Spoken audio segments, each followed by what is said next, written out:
Good morning po, ma'am. Yes po. Ako po yung pinapunta ni Junmar.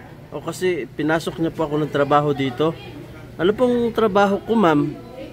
Hawakan mo yung ahas dun, sir. Punta ka dun.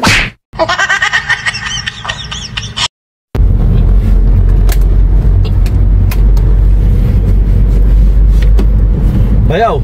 Okay, Bayaw. Sigurado ka bang maganda yung trabaho na binigay mo sa akin doon na pupuntahan ko? Oo, maganda yun. Malaki sahod nun. Hanggang 5 hours lang yun. Yung extra nun, extra oras nun, may overtime yun. Oh, 5 hours lang trabaho, Bayaw? Oo nga. Oh, ang ganda naman nun. Ba? Kakilala mo yung may-ari nun? Yung manager mismo ang kakilala ko, Bayaw. Baka naman, ano ha? Oo. Libre pagkain ba doon? Aba, libre. Tapos 5 hours lang? Oo. Sige, sige. Ano yun? Sasamahan mo pa ako doon o idadrop mo lang ako doon? Sasamahan kita doon. Ipakilala kita doon sa manager na kakilala ko. O sige, samahan mo ako ha? Oo, mamaya. Sige, sige. Ayos. 5 hours. Tapos libre kain.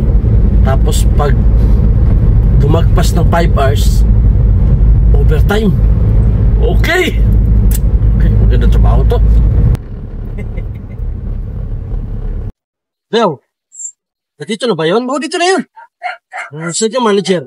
Ay. Tingnan natin. Sige, tara. Ay, papasok ko, pre.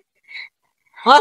Ayan yung Bayaw ko. Ay, pre, magandang umaga. Pasukin mo doon. May naghihintay na sa'yo doon. Sige, maraming salamat, pre, ha? Pasok ko. Alis na ako. Oh, sige. Yan yung manager nila. Sige, salamat ha. Oh, sige. Saan ko?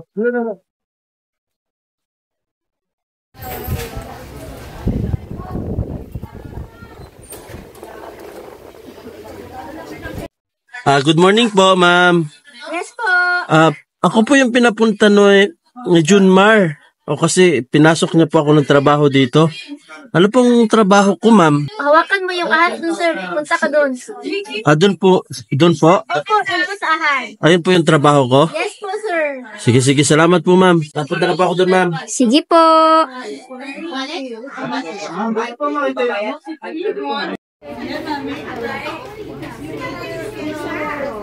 And I have to hold the head. Oh my God.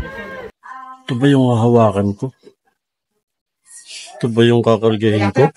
Ang laki naman pala. 5 oras, magsasayaw ako. Tapos karga-karga ko yung ahas, pipicturan ako. Boss, ano pong gagawin ko, boss? Ayan, kargahin mo yung ahas. Ayan, sige. Sayaw. Tapos, Sayaw. Isayaw mo yung ahas. sayaw ako, boss? Oo. Sayaw pa. Paano mag-enjoy yung mga turista niyan?